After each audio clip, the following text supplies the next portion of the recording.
ছাত্রছাত্রীরা এমসিকিউ আরও কয়েকটি সেট বা সালে কোশ্চেন দেখো। এক কারণবাদকে সমর্থন করেন কপি। প্যাসের মধ্যে কারণ হলো সদর্থক ও নঅর্থক শর্তের সমষ্টি মিল।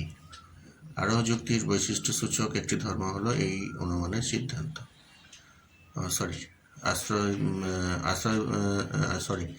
আরোহ যুক্তির বৈশিষ্ট্যসূচক একটি ধর্ম হলো এই অনুমানের সিদ্ধান্ত আশ্রয় বাক্যকে অতিক্রম করে যায়। পরেরটা, অপ্রাসঙ্গিক সাদৃশ্যের উপর ভিত্তি করে গড়ে ওঠা যুক্তি হলো মন্দ উপমা। ঠিক আছে। কোনো কোনো ছাত্র নয় অকবি বচনটির ভেন চিত্র হলো বি।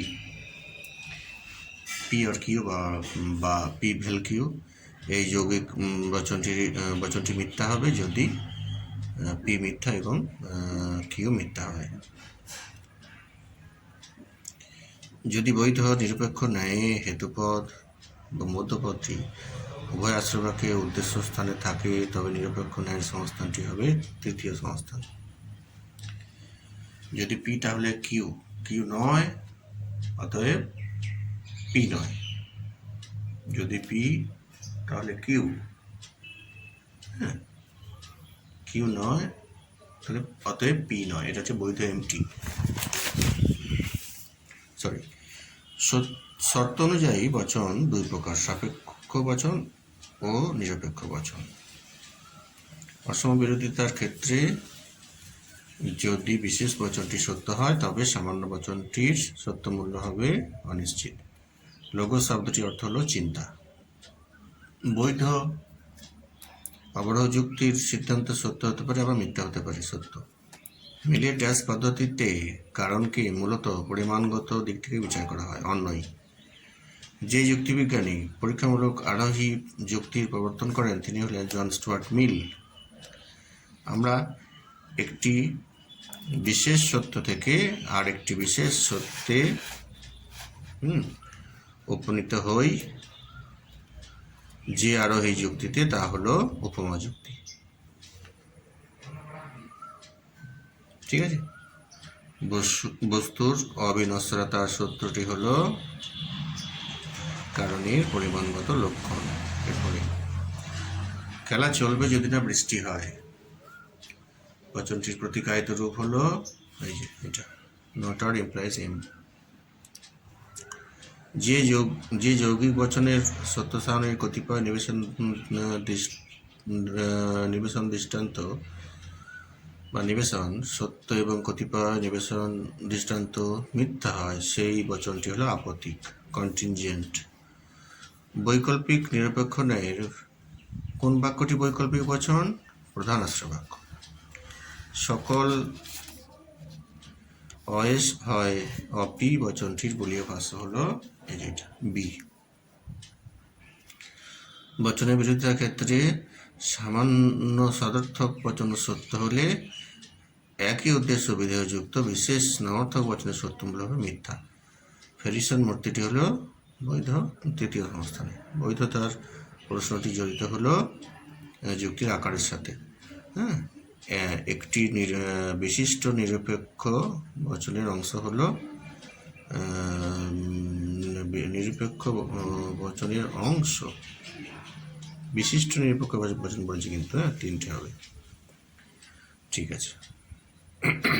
আরোহ অনুমানের আকারগত ভিত্তি হলো প্রকৃতির একরূপতা নীতি ও কার্যকরণ নীতি। লৌকিক আরোহ অনুমানকে শিশু সুলভ অনুমান বলেছেন বেকন। এখানে কিছু কোশ্চেন দেখবে, আমি আগের ভিডিওতেও বলেছি, এগুলো খুবই কমন, খুবই ইম্পর্টেন্ট, এবং 2025 সালে যারা পরীক্ষা দেবে তাদের জন্যও এগুলো এমসিকিউ সাজেশন হিসাবে গণ্য হবে। এমসিকিউ সাজেশন, ঠিক আছে? ভালো করে এগুলো প্র্যাকটিস করবে। কোনো ফুল নয় লাল বস্তু, কোনো লাল বস্তু নয় ফুল, ও উপরোক্ত সরল আবর্তনটি হলো অবৈধ। নিরপেক্ষ ন্যায় চতুর্থ সংস্থানের বৈধ মূর্তির সংখ্যা হলো 5। বচনের বিরুদ্ধ অনুমান হলো এক প্রকার অমাধ্যম অনুমান। একই উদ্দেশ্য বিধেয় বিশিষ্ট আই আর ও। তারপরটা, যদি একটি অবরোহ যুক্তির সিদ্ধান্ত সত্য হয় তাহলে যুক্তিটি কী হবে? বৈধ।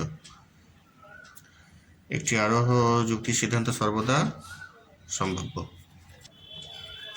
আরোহ অনুমানের সমস্যাটি হলো সামান্যীকরণ। যুক্তিবিজ্ঞানী মিলের মতে আরোহ অনুমান দুই প্রকার। অপূর্ণ গণনামূলক আরোহ অনুমান একটি অবৈজ্ঞানিক।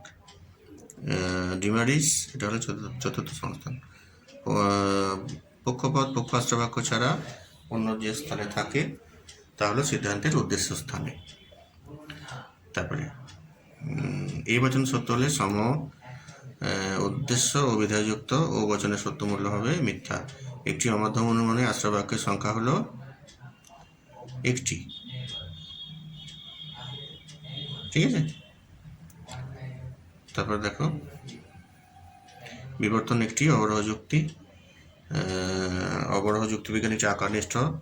তারপরে যে বচনের কেবল বিধপদ ব্যাপ্য তাহলে ও, উদ্দেশ্যপদ অব্যাপ্য হয় বিশেষ বচনের, আর মিলে যে আরম্ভমূলক পদ্ধতিতে একগুচ্ছ নমর্থক দৃষ্টান্ত, এটা হচ্ছে অন্যয় ব্যতিরেকী পদ্ধতি। আকাশ ঘন মেঘা আচ্ছন্ন সুতরাং বৃষ্টি হবে, এটা হচ্ছে মিলের অন্যয় পদ্ধতি। সকল কুকুর হয় বিড়াল, সকল পাখি হয় কুকুর, অতএব সকল পাখি হয় বিড়াল, এটা হচ্ছে বৈধ। একটি বৈধ নিরপেক্ষ ন্যায় অনুমানে দুটি আশ্রয় বাক্য থাকে। উপমাযুক্তির সিদ্ধান্তে সম্ভাব্যতার সর্বাপেক্ষা গুরুত্বপূর্ণ শর্তটি হল সাদৃশ্যের সংখ্যা। ব্যবর্তনের ক্ষেত্রে যা পরিবর্তিত হয় তা হলো গুণ। বস্তুগত ব্যবর্তন স্বীকার করেছেন বেইন। হ্যাঁ, এই বচনের সরলাবর্তনের ক্ষেত্রে সিদ্ধান্তটি হলো এ। প্রত্যেকটি নর্থক বচনের বিধেয় পত্রে অবশ্যই ব্যাপ্য হয়। সম্বন্ধ অনুযায়ী বচন দুই প্রকার। হ্যাঁ, সাপেক্ষ বচন ও নিরপেক্ষ বচন। এই এমসিকিউগুলো দেখতে থাকো। আরেকটি আমি এমসিকিউ ভিডিও করব আপাতত, তারপরে আমি চলে যাব এসিকিউ। ঠিক আছে, ভালো থাকবে। ভিডিওগুলো কেমন লাগছে কমেন্ট করে জানাবে। হ্যাঁ, আর সাবস্ক্রাইব আর শেয়ার করো বন্ধুদের সাথে। ঠিক আছে, রাখছি।